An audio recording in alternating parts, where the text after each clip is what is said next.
Bom dia. Acordei já tem muito tempo, acordei acho que 5 horas da manhã, mas vi um pouquinho de coisas aqui no Instagram de duas pessoas que eu gosto muito e eu fiquei deitada, fiquei conversando com Deus um pouquinho e agora nós vamos fazer nossa oração para esse vídeo não ficar muito, extenso, que eu gostaria de explicar mais, mas a minha internet anda terrível, horrível e o valor dela não é barato. Então vamos aqui, gente. Nós estamos no quinto livro do Antigo Testamento. O quinto livro é o que, Luciana? 1, 2, 3, 4, 5, que é o quinto livro do Antigo Testamento. Chama-se Antigo Testamento é o que, Luciana? Quando você abre a Bíblia, é o primeiro livro. Depois você que tem um nome, Gênesis, depois vai ter o segundo, depois vai ter o terceiro, depois vai ter o quarto, depois vai ter o quinto. Nós estamos no livro chamado Deuteronômio. Você não começa a ler o livro nem do final, nem do meio e nem por partes, porque senão você não vai entender. Você não viu um filme, nem uma novela, nem do final, nem do meio e nem de vez em quando, porque você não vai entender. Então, se alguém mandar você ler assim, lê um pouquinho,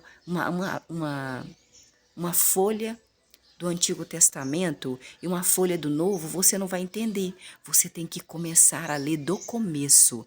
Você tem que entender uma história do começo. Então, se você estiver lavando roupa, se você estiver cozinhando, se você estiver lavando o banheiro, coloca esse vídeo, escuta, presta atenção. Vou falar devagar. Tô com duas Bíblias aqui, ó. Tá vendo? A católica e evangélica, para vocês verem que são as mesmas palavras. Aqui, ó, não estou inventando. Se você puder sentar no lugar, colocar sua Bíblia, abrir sua Bíblia e comigo, nós juntos, começarmos a ler para entender mais de Deus. Entender assim, qual o poder de Deus, entender o quanto de poder Deus tem, entender os pensamentos de Deus, né? Nós conseguimos o quê? Entender os pensamentos de Deus, o quê? Fazendo o quê? Estudando mais de Deus. Deus aqui no Antigo Testamento, que quer dizer, né? É no começo, antes de Jesus vir, quando o povo de Israel clamou por Deus, ele começou a pedir Moisés, fica aqui no monte comigo, que eu vou escrever. E quando você sai daqui, você vai escrever tudo o que aconteceu, para que todas as gerações, para sempre, as pessoas saibam que eu sou Deus, que eu sou o único Deus. Então nós temos que estudar mais de Deus. Se você quer namorar com uma pessoa, o ideal seria você conhecer mais da vida dessa pessoa. Como foi no antigo relacionamento dela? Será que ela é calma dentro de casa? Será que você não conhece nenhum amigo ou amiga dessa pessoa para saber o que ela fala? Como ela fala? Eu deveria ter feito isso, né? A minha sogra me avisou. Na época, minha sogra me chamou e falou assim: olha, meu filho, ele é ignorante. O meu filho, ele chega em casa batendo as portas, ele tranca a porta do quarto dele. Quando vai abrir para mim, tem roupa até no teto. O meu filho, ele é ignorante. Então toma cuidado, porque eu não quero que você caia na armadilha. Depois não vai dizer que eu não te falei. Só que a gente não acredita, né? Às vezes a pessoa faz aquela carinha de santo. Na primeira semana de casamento, minha filha sofreu o pão que o diabo amassou. Fui na casa da minha tia, que eu morava de aluguel, em frente à casa da minha tia, e falei: tia, eu não quero esse homem não. Eu tinha 20 anos de idade. Não quero não, que ele é ruim. A minha tia falou assim: não, faz igual eu e sua mãe, não pode separar não. Quando a gente casa, a gente tem que ficar com a pessoa até morrer, mesmo que ela seja ruim. Então, daquilo ali pra frente, foi só melhorou, gente, olha, depois que a minha mãe veio pra cá, que ele não tem mais condições de fazer o que ele fazia antes comigo, quando estava eu e ele e nossa filha. Mas hoje, depois de 5 anos que a minha mãe tá aqui, que ele tem que, né? Eu também não falo mais as coisas com ele, eu deixo pra lá, que ele, né, parou de fazer as coisas comigo, que eu ficava calada deixando ele fazer. Coisas assim que terríveis. E Eu tenho uma amizade também que nem sei se é amizade, mas assim, é uma coisa muito doente, que é uma pessoa que eu conheço que tem um problema mental, psiquiátrico, mas não trata do problema, toma um remédio um tempo depois para, que xinga, que manda a gente para tudo quanto é tipo de lugar e a gente volta de lá desses lugares, magoados, chateados, uma pessoa assim que se acha que você não pode falar uma coisa que é ao contrário do que essa pessoa acha que é, porque ela não pode ser. Eu vi ontem, gente, à noite, que o marido, casado há 52 anos, o homem de 74, a mulher de 66 anos, estavam casados há 52 anos. E este homem chegou em casa nervoso, um professor. Gente, o professor, ele fica muito nervoso dentro da sala de aula, porque hoje em dia, antigamente, criança, infelizmente, você dá aula, gente, é de muito difícil. É muito complicado, acaba com o seu psicológico. E olha, o homem era um senhor de 74 anos de idade, era professor, aposentado. A esposa, 66, tinha 52 anos de casado, chegou em casa nervoso com a irmã dele. Com a irmã dele, porque a irmã dele falou algo para ele que ele não gostou.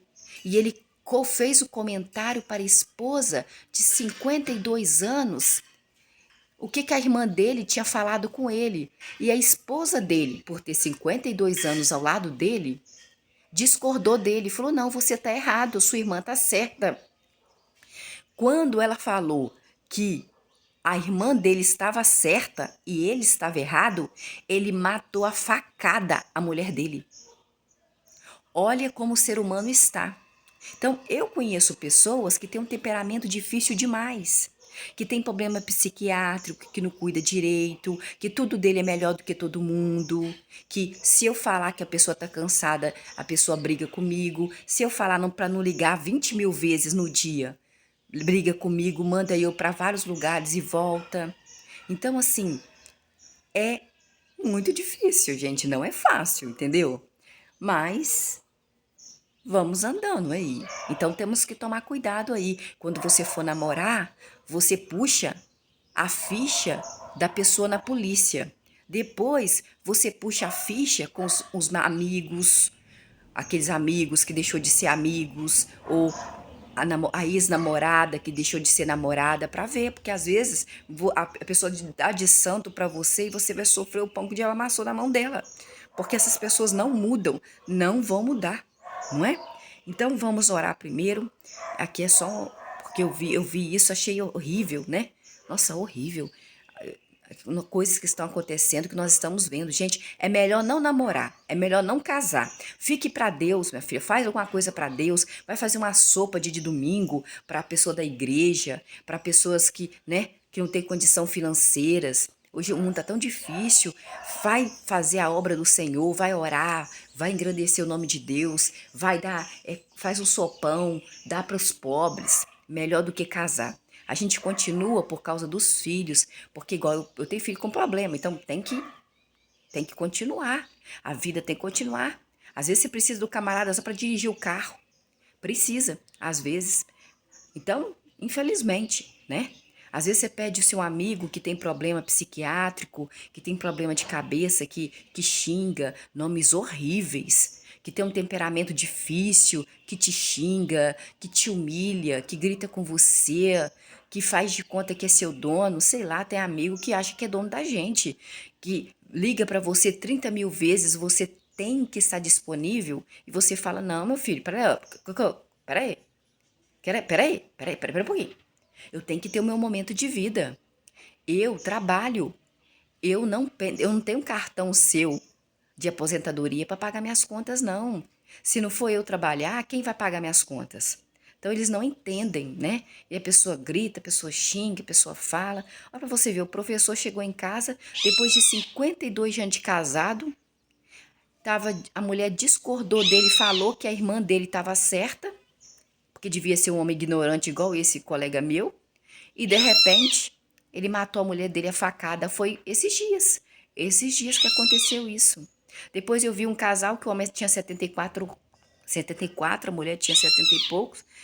O marido dela matou ela, por causa de ciúmes e se matou depois. Então é muita coisa ruim. Então vamos orar, vamos pegar em Deus, porque ó, estar vivo neste mundo não é fácil. Não é fácil. Estar vivo neste mundo não é fácil para ninguém. É muita pessoa assim maldosa, é muita coisa ruim. E nós não podemos colocar a culpa naquele lá que é maldoso, que fez com Deus, quis atrair Jesus, queria ser Deus. Não, não podemos jogar a culpa nele, porque nós temos o poder do sim e o poder do não. E o poder de quebrar uma cadeira de raiva e o poder de matar uma pessoa na nossa frente, não é? Tá nervoso? Pega a cadeira e quebra. Tá nervoso? Começa a orar e pede. Eu esses dias estava nervosa. Comecei a orar a Deus. Que é isso, Senhor? Esse nervosismo meu. Então vamos pegar com Deus, né? Então é só ele. E tirar um tempo para Deus, para conhecer mais de Deus. Porque Deus fica bravo também. Deus fica irado, né? E quando Deus fica irado, ele quer até matar todo mundo. É, ele é Deus. Então vamos aí orar, né? Primeiramente, eu já fiz minha oração, vou ler de novo. Senhor Deus, queremos pedir perdão por todos os nossos pecados, Senhor. Nossa, Senhor, misericórdia. De tanto perdão que eu peço, Senhor, estou até com vergonha do Senhor. Eu sei que o Senhor sabe o que eu penso. Antes de eu sonhar, antes de eu ter desejos, antes que eu fale alguma coisa, o Senhor sabe que eu vou falar. E ontem eu falei coisas que eu não deveria ter falado. O Senhor sabe disso, porque o Senhor viu. E eu, nossa, o Senhor sabe os meus sentimentos, o Senhor sabe cada passo que eu dou. O Senhor sabe de todas as coisas, Senhor. E eu peço perdão por não ser um exemplo. Eu peço perdão por não andar nos mandamentos do Senhor. Eu peço perdão. Eu quero. Mas muitas vezes, sem querer, eu ultrapasso. Sem querer. Infelizmente, o Senhor me conhece, o Senhor me sonda, o Senhor sabe quem eu sou.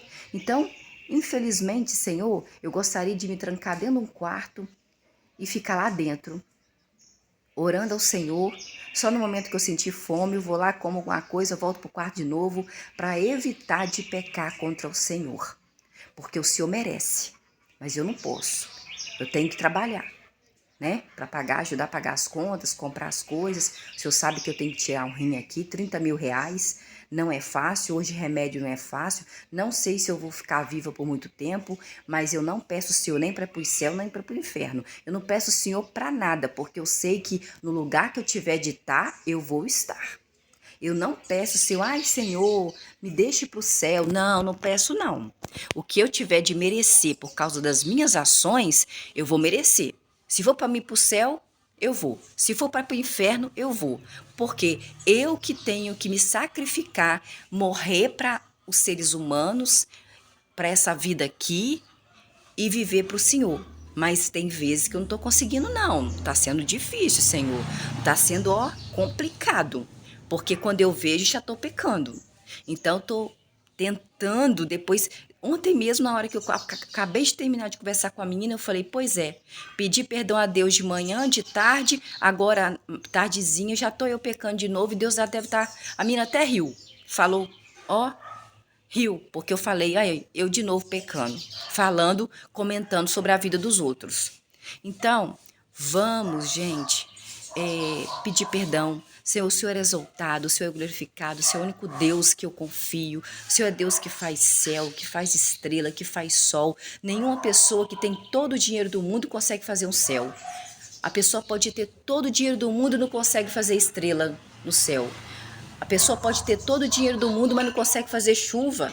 Mas o Senhor consegue, o Senhor pode, porque o Senhor é cheio de poder, o Senhor é maravilhoso e bendito. Eu peço, Senhor, misericórdia, as pessoas dessa casa não têm culpa de eu ser uma pecadora. Eu peço, Senhor, que o Senhor dê saúde, dê paz, dê momentos de alegria, porque essa felicidade ninguém tem assim. É momentos de alegria no coração delas. Que o Senhor possa estar conosco, Senhor. Somente o Senhor, e afastar tudo que não é do Senhor dessa casa. Tudo que não é do Senhor, afaste, Senhor. Manda embora, por favor. Eu peço e imploro, Senhor, em nome de Jesus, o teu Filho amado. Amém. Então vamos no versículo, no capítulo, né? Versículo não. Capítulo 29, versículo 1.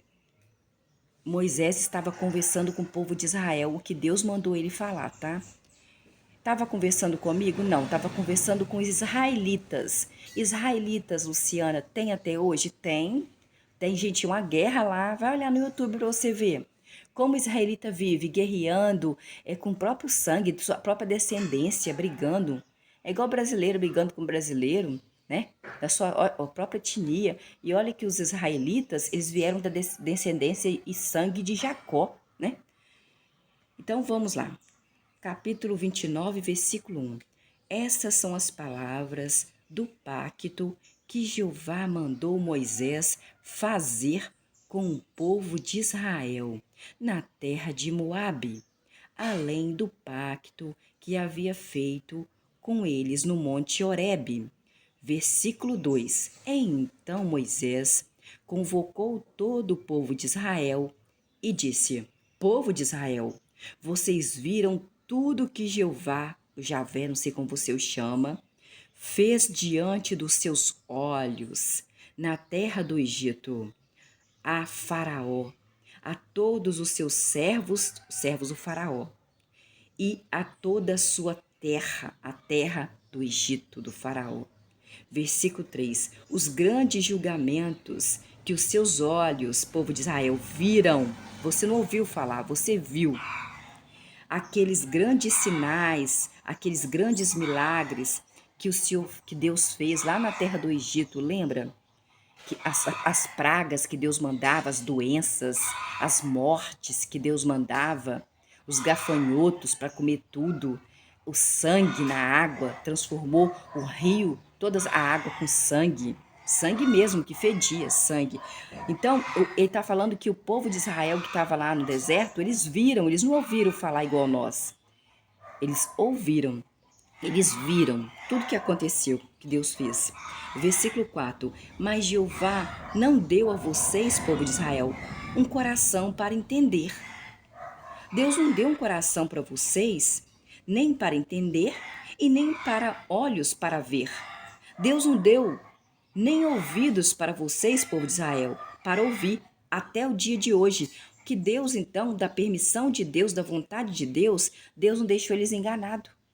Olha para você ver, até Deus, olha, Deus fez com que o povo de Israel, no versículo 5, 4, versículo 4, mas Jeová não deu,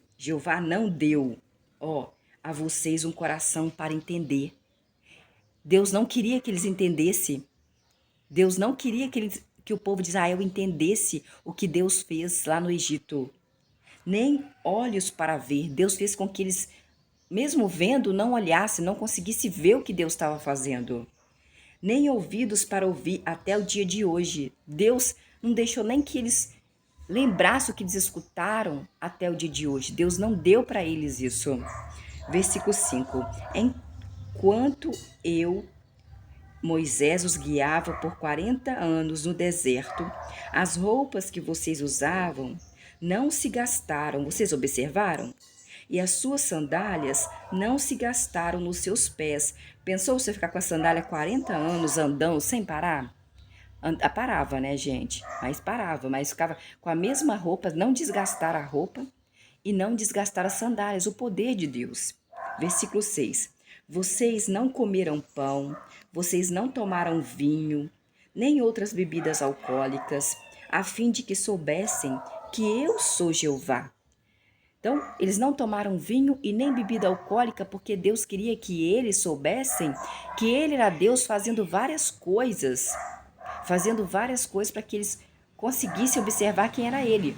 Mas, ao mesmo tempo, Deus fechou os olhos dele. Sabe quando você está meio que parado assim, tem alguém passando na sua frente e você não vê a pessoa passando? Às vezes você tem uma pessoa falando perto de você, você está voando. A pessoa fala, você escutou o que eu falei? Você, não. O que você estava falando mesmo?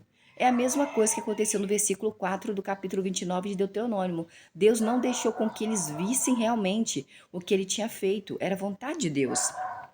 E ele falou, Moisés, que quando Moisés estava no deserto com eles, que estava guiando eles 40 anos, que eles ficaram no deserto por causa do pecado, Deus deixou eles ficar 40 anos lá, né?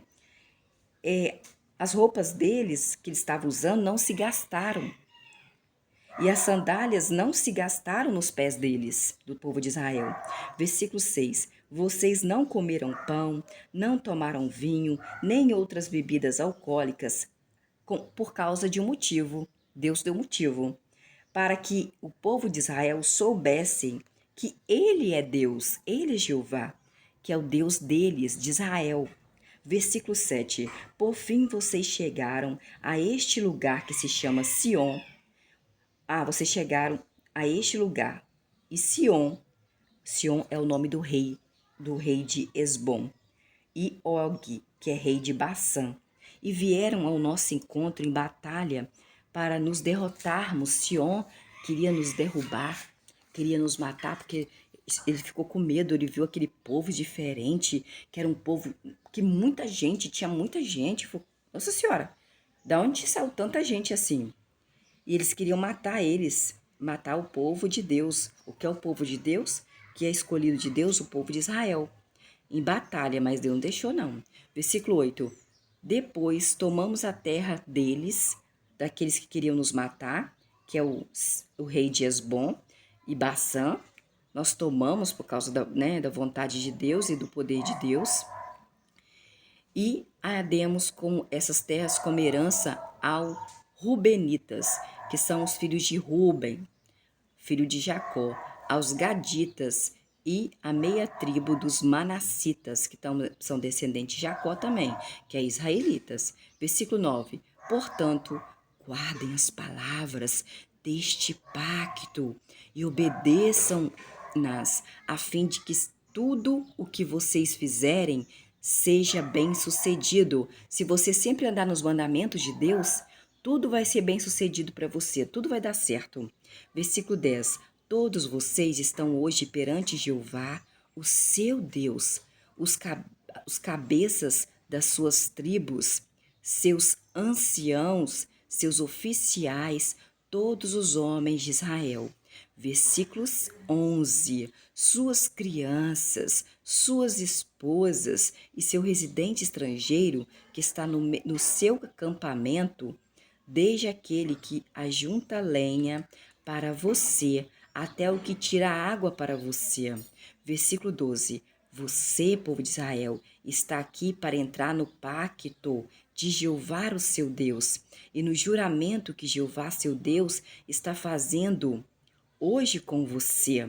Versículo 13. Para torná-lo, povo de Israel, hoje, seu povo todo, e ser o seu Deus, assim como ele, Deus, lhe prometeu e como jurou aos seus antepassados, Abraão, Isaque e Jacó. Versículo 14. Não é só com vocês, povo de Israel, que faço este pacto e este juramento. Versículo 15. Mas é com os que hoje estão aqui conosco perante Jeová, o nosso Deus, e com os que hoje não estão aqui conosco. Versículo 16.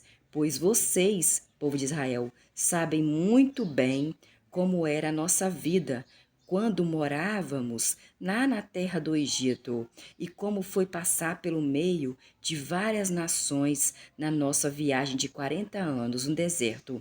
Versículo 17. E vocês viram as coisas detestáveis, detestáveis é coisa horrível, detestável, e os ídolos repugnantes que havia entre essas nações que nós passamos nesses 40 anos. Ídolos de madeira, ídolos de pedra, ídolos de prata, até ídolos de ouro. Versículo 18. Portanto, tomem cuidado para que não haja hoje entre vocês, povo de Israel, nem homem, nem mulher, nem família, nem tribo, cujo coração se desvie de Jeová, que é o nosso Deus, para servir os deuses daquelas nações que nós passamos por ela 40 anos, e para que não haja entre vocês, povo de Israel, uma raiz que produz um fruto venenoso e absinto. Versículo 19. Mas se alguém ouvir as palavras deste juramento e se gabar no coração, dizendo: terei paz, mesmo que eu insista em andar nos caminhos do meu próprio coração, e assim destruir tudo à sua frente. Vamos ler o 19. Não. Mas se alguém ouvir as palavras desse juramento e se gabar, sabe quando você se gaba de alguma coisa? Se gabar no seu coração, eu sou a tal, eu sou a melhor.